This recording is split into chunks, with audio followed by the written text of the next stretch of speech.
Today, I would like to have a conversation about discipline. And the first thing I'd like to present and share around discipline is that the part of you that I refer to as the infinite part of you, the part of you or the oneness I sometimes refer it to, doesn't require discipline. I just wanted to kind of put that straight out. Now, before you all get all excited and go, well, there you go, I don't need discipline, so let's throw discipline out. Please understand that to be able to connect to that part, there is another part of you that's distracted. It's the worldly part. We have our soul as our being. We have our human part, which our ego thrives in. Okay, nothing wrong. Everyone. It's important for us to all have an ego, right? But you don't want your ego to be to control you. In a lot of spiritual texts, they say we must die before we die. What they're talking about is the death of the ego, but it's not, just so it's not ever misinterpreted, the ego doesn't die. It's the power the ego has over you dies. So the discipline is actually for your ego. Your ego requires a discipline, otherwise you give it permission to run wild. And especially in the times that we're in right now with the coronavirus, what happens is our daily routine is now definitely interrupted, isn't it? So we're now noticing that, I personally notice I am sleeping in more. The daily routine's interrupted. You're not getting in your car, driving to work for most of us. The gym's closed, so maybe some of us are getting lazy around that area. You don't get up and put your clothes on, your work clothes.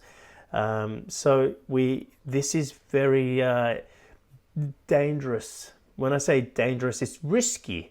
It's risky because the ego can grab things here and run wild. It's very risky, or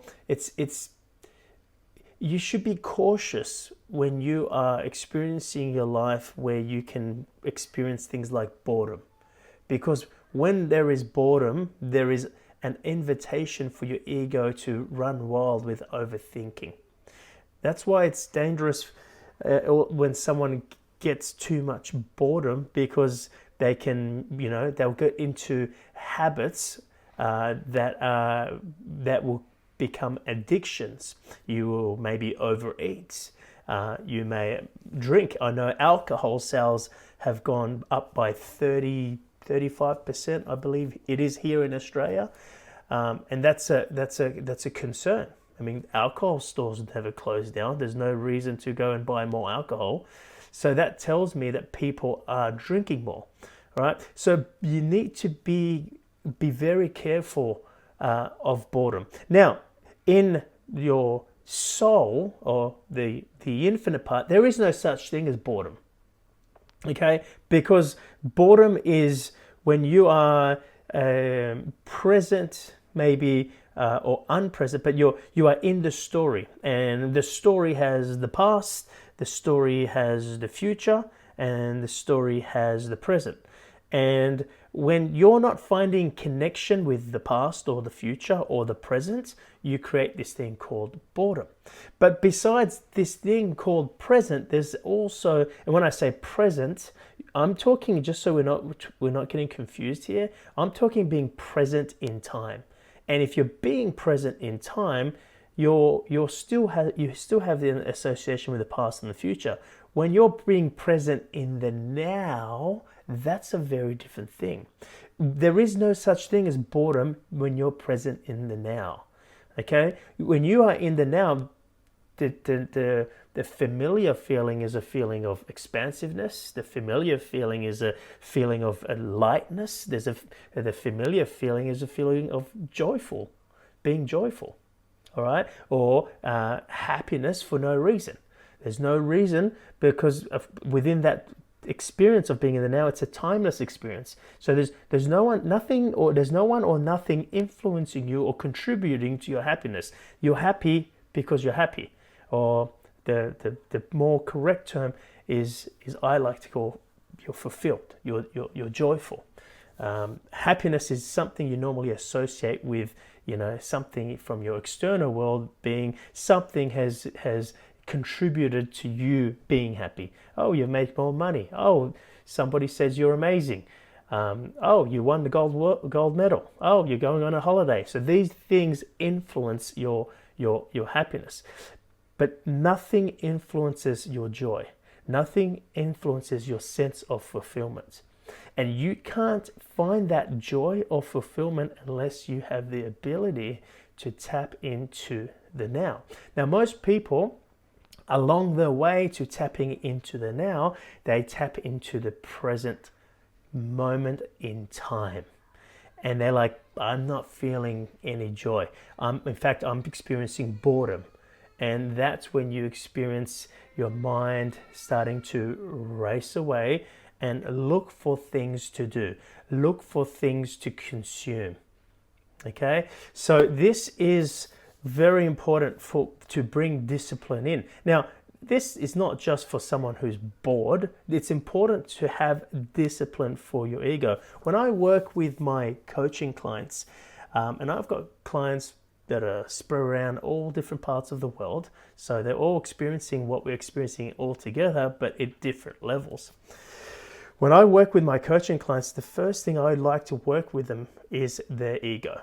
Okay, now I don't necessarily tell them I'm working with their ego, but I start to give them disciplines because it's important for me to give something for the ego to do, to give something for the ego to focus on, right? Because I'm not here to work on the ego. I need to work with the ego, but I'm not here to work on the ego, right? Because if I work on the ego, then you're doing things like telling them that they're great, you can do this, like just trying to blow hot air up their ass, if you like. Okay, it's false, right? I'm not looking to work on their ego.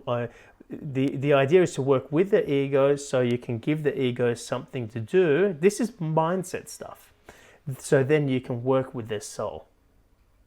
Okay, you wanna awaken the soul. You want that. You want people. I'm trying to get my clients to be able to feel and have the sense of their soul, and it's a feeling. And again, it feels light. It feels expansive. It feels joyful, right? And again, it has no reason. Remember, love, true love, right, has no reason. The false love, which is not really a false love, it's probably incorrect for me to call it the false love, but the love that you interpret through these human eyes, the love that we are seeking for, is a different love. And that's exactly what it is. It's you do something in order to receive love. You don't even know it. You have a goal, right? And your goal, what it's actually looking for, is for you to feel a sense of belonging, which is a sense of love, a sense of recognition, or gain appreciation, or get acceptance from people, or get people's approval, which are all forms of love. Because if you peel the layers of the onion back, what you realize is within that is actually love. But if you look back, what do you feel when you feel recognition? What do you feel when you have a sense of belonging? Even a sense of security is something you sense or that you attain when you have love. Think about it. When you're in love with somebody and two people are in love, it's like you and me against the world. Like, it doesn't really matter because I feel safe within this relationship. And we are looking for all those things, but we are looking for those things in the wrong places. Now, why I say it's the wrong places, it's not wrong. I'm just saying that because that's a statement that's commonly used. We're looking for love in all the wrong places. It's not wrong, it's just temporary. The love that you attain from things or from people is temporary. The love that now you might say, well, no, there's people I love unconditionally, like my family or my kids. That's not temporary. I get it, right? What temporary meaning, like, the part of you that is here temporarily because you were born and that one day you will die, that's temporary, right? Now, there's a part of you that is internal, that loves eternally. Your love is eternally. That's the part of you that cannot cannot be interrupted here. It doesn't matter what's going on in the world. It doesn't matter, it doesn't matter what you're facing. It doesn't matter if people disapprove of you or reject you, which is an opportunity for you to experience non-love. Is that a word? Right? To be not loved. Like, that's why we fear rejection. We fear rejection. We avoid rejection. We do everything that we can to not get rejected, because when we do receive rejection, we feel unloved. Today is very simple. I'm trying to keep it simple, so I'm bringing myself back to the simplicity. The only part of you that you're looking to discipline is your ego, right? That does not mean don't discipline your ego. We want to give the ego something to do. We want to give it something to focus on. Otherwise, you will create boredom. And when you create boredom, you will look for connection with things, whether they're substances, or you look to be busy. Maybe it's just being numb, going through social media, right? There's a busyness in that. So for me, when I'm working with my clients, and I work with some of my clients, I work with them for 12 months. The first few months, I give them tasks to do. These tasks are disciplines. Hey, I would like you to go and clear out your cupboard. Hey, I would like you to go and clear out your pantry. There's things that you're not going to eat, throw it out. There's clothes that you're not going to wear in the next 12 months. I get them to throw it out. I'm giving them things to do. Now, there's two purposes for that. I'm giving you my I guess I'm giving you hints and tips and how I work with my clients, but basically there's two things that happen when I do that. You're giving them something to do. Their ego is focusing on something, which is very important, but at the same time, they're creating space in their story. They're creating space in amongst their things. Space has everything to do with your self-awareness, your self-actualization, your self-reflection. Okay, it has everything to do with it. You've probably heard me say that we don't lack money, we lack space. We don't lack opportunity, we lack space.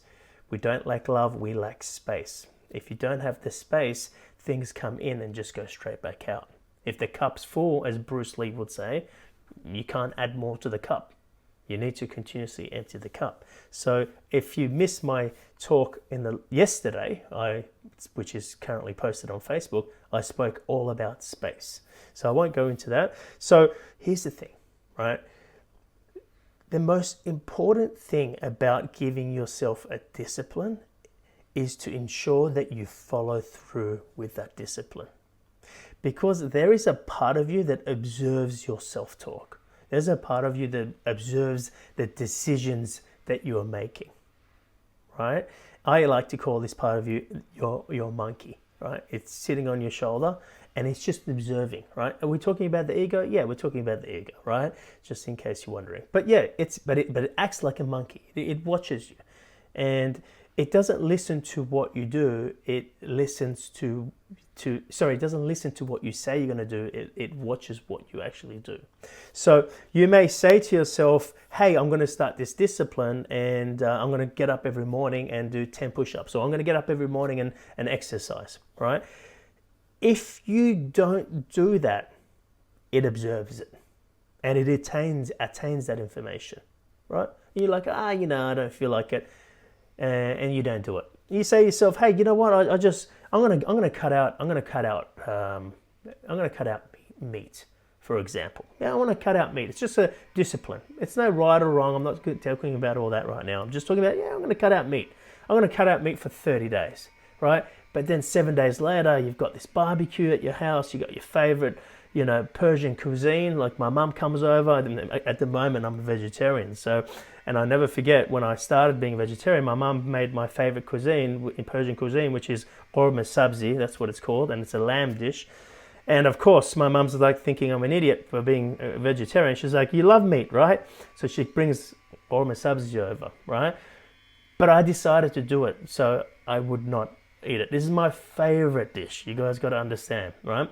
The point I'm making is, if you say you're going to do it and you don't, the monkey, it observes and it retains the information.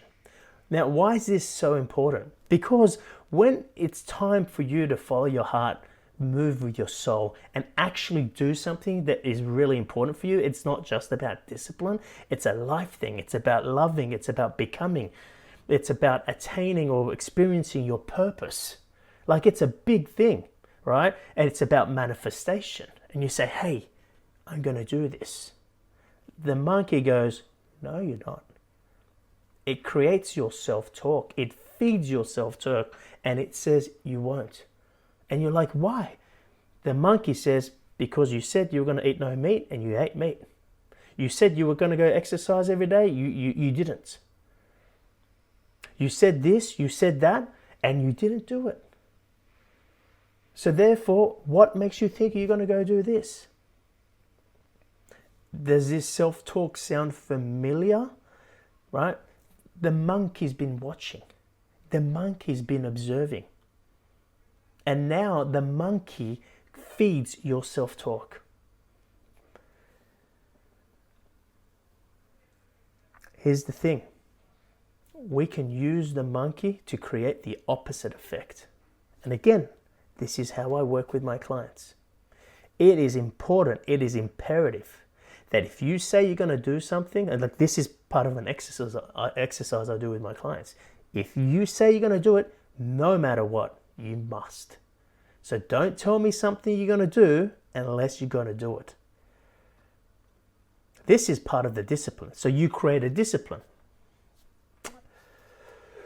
I'm going to exercise every morning. I'm using stuff that most people will say. Like for example, if someone smokes and they say, you know what, I've always wanted to quit smoking and I'm going to quit smoking. I tell them, don't do that. And they're like, well, but I want to quit smoking. Do that another time. Because I don't want you to fail on this. Because your monkey's watching, right? If you, sure, if you're 100%, 110%, you're going to quit smoking and you know you won't pick up a cigarette, all right, you do this. But I usually tell my clients, find something maybe not right up there. Something that you know you're going to do.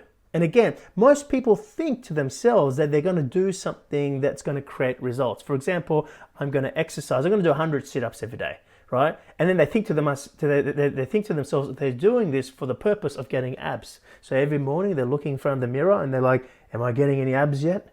No, right? It's not the purpose of it, right? Because we're so consumed by thinking that we're doing this because of a result or an outcome. We're not. We're doing this because of who you're becoming. It's got nothing to do with the result and outcome. Now, when you become who you need to become, the result and outcome will become a reflection of what you have become. So they think they're doing the 100 sit-ups. And I let them think that. Okay, you're going to do 100 sit-ups every day? Great, right? Without fail. You need to do this. Yes? Okay, great. What I'm trying to do for these clients of mine, what I'm trying to do for them is to help the monkey have the opposite effect. You see, your ego or the monkey can become your servant. For most people, they are serving the ego. I said to you before, it's not that your ego dies, it's the power it has over you dies. Then you have an ego that's small. It's not small because you're so spiritual and so amazing and you have a small ego. It's small because you became bigger than it. You expanded your awareness, you expanded your consciousness. Who you became larger. You see, you left the ego small. It doesn't grow with you. It starts to interpret what you're interpreting. Oh, we need to be spiritual now. We need to be loving. And then the ego will go, well, I want to do the loving thing, right? But love, right? If you're doing loving or you're being loving in order to attain a result, which is what the ego is doing, and the result that the ego is looking to attain is in order to be loved. So you be loving in order to be loved. Because make no mistake, guys, the ego is not a bad part. It's a part of you that perceives that you are in separation, and there's a part of you that thinks, and it is right, he or she, it believes that you need love. But it's the part of you that's looking for love in all the wrong places. It's looking for love that's temporary. It's looking for the love from form. And when it receives that love, it's about controlling that person or those circumstances to ensure that it is attaining or continuing to to have that love come in.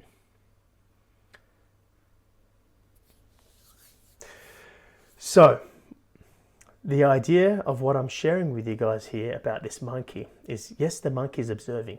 Most of the times the monkey is observing the things that you say you're going to do and you don't do it, right? Create a discipline. Right now, with what's going on in your life, choose something that you know you're going to do no matter what. Just do it for 7 days. Do it this week. But don't choose something that will create a discomfort of 10 out of 10. If 1 is the lowest, 10 is the highest, find something that's like a 7. Right? For example, quitting smoking, if that's a 10 out of 10, don't do it, because this will have the opposite effect. If you say, I'm going to quit smoking for 7 days and not have a cigarette, and you do have a cigarette, you might think no one saw it. The monkey saw it. And it retains that information for the very next thing that you say you're going to do. And it's going to say, no, you're not. And you're going to listen to it. You're going to know it's right. Yeah. I always say I'm going to do it and I don't. And then you think, well, what was I thinking? So, the challenge for you guys, if you're up for this, is for you to find just one thing this week that you say you're going to do. And there's so much. We are in isolation at the moment. This is a great opportunity. Find one thing that you're going to do, right? And no matter what, do it. And just see how you feel. Just notice how you feel. Now, sometimes you might think to yourself, you get up, let's say you say, I'm going to get up for a walk every morning, right? And then you get up in the morning and you think to yourself, oh, it's really cold. We're in autumn, in fall here in Australia. We're about to go in winter, right? So you might get up early in the morning, or the time that you said you're going to do something. I'm going to go for a walk every morning for 7 kilometers, right? But then you get up in the morning and you're like, you know what? I don't feel to, right? That's the monkey, right? The monkey is saying it doesn't feel to. And where that's coming from is old patterns that the monkey's been observing from you. Don't listen to that. No matter what, do whatever it is that you said you're going to do it. Do it for 7 days. If you really want to push yourself, do it for 21 days. It's up to you, right? And just notice how you feel. Don't look for the results that it's giving you. Like the results in the story, look for the result in how you feel. How do you feel that you said you're going to do that and you're doing it? And no matter what, you're going to do it, right? Here's a little bit of a clue. If you fail or you notice yourself give up or you drop the ball, right? Just pick it up and do it for another 21 days or 7 days or whatever it is that you're doing, all right? This is a very important process. It gives your ego, the monkey, something to focus on. Right? And you're training the monkey to be on your side. You are conditioning your monkey. Next time, if you do this, when I work with my clients over 12 months, we don't start here. This goes into all areas of their life. But by the end of the 12 months, when they feel to do something, they have the ability and the willingness to do it. Why? What's the willingness? Well, the willingness I can't teach them. It comes from their soul. The more deeply I connect with them with their heart, with their soul, the willingness expands. But the ability is the monkey. The monkey starts to believe in you. The monkey begins to serve you rather than you serving the monkey.